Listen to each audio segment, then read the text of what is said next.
আসসালামু আলাইকুম বন্ধুরা, কেমন আছেন সবাই? আশা করি অনেক ভালো আছেন। তো চলে আসলাম একটা নতুন রেসিপি নিয়ে। আমার আজকের রেসিপি ফ্রেঞ্চ ফ্রাইস।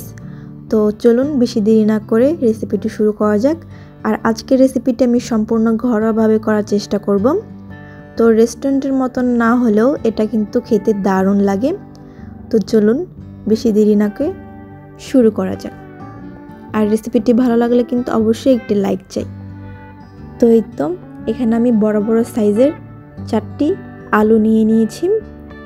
আর বড় বড় রেস্টুরেন্টে দেখবেন ফ্রেঞ্চ ফ্রাইসগুলো আলুগুলো কিন্তু খুব বড় বড় হয়।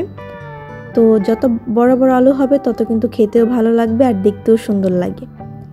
তো এই তো এখন আমি আলুগুলো কেটে নিব। তো এখানে আমি একটা আলু নিয়েছি। এখন এটাকে প্রথমে একটু স্লাইস করে কেটে নিচ্ছি।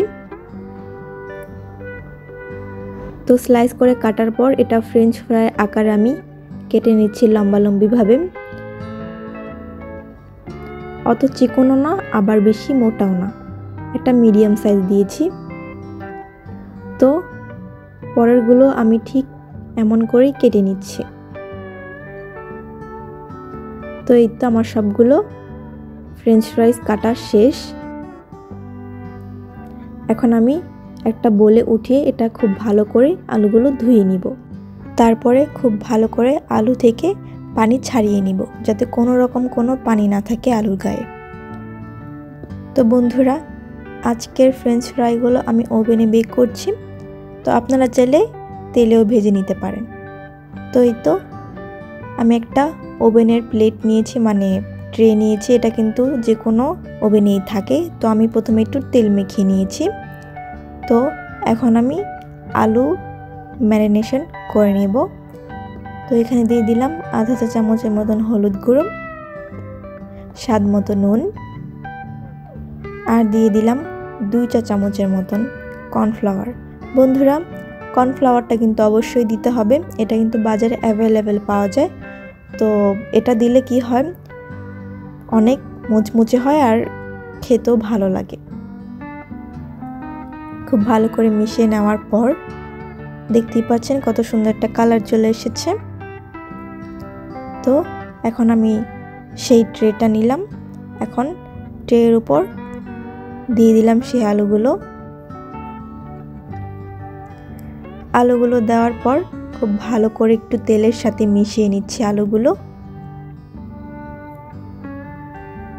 তারপরে একটু বিছিয়ে দিচ্ছি, আমি আলুগুলো সমানভাবে বিছিয়ে দিচ্ছি ট্রের গায়ে। এই তো রেডি হয়ে গিয়েছে এটা বেক হওয়ার জন্য। তো এই তো আমি এখন বেক করতে নিয়ে যাচ্ছি। তারপরে বন্ধুরা, আমি এই তো এখানে ওভেনটা আগে 10 মিনিটের জন্য প্রিহিট করে নিয়েছিলাম। তারপরে এই তো আলুটা দিয়ে দিলাম। এখন আলুগুলো দিয়ে আমি কাটা ধরে 25 মিনিটের মতন আলুগুলো বেক করে নিব। তো এই তো 25 মিনিট পর চলে আসলাম। আমার আলুগুলো খুব ভালো করে সিদ্ধ হয়ে গিয়েছে আর মুচমুচেও হয়েছে। বের করে নিচ্ছে এখন। তো এই তো দেখতে পাচ্ছেন কতটা সুন্দর হয়েছে কালারটা, আর ঘ্রাণটাও কিন্তু অনেক ভালো এসেছে। তো এই তো এখন সার্ভ করছি। তো খেতে কিন্তু দারুণ মজা হয়েছিল। রেস্টুরেন্টের মতো না হলেও এটা কিন্তু খেতে অসম্ভব মজাদার। তো বাসায় ট্রাই করবেন এবং আমাকে কমেন্টে অবশ্যই জানাবেন।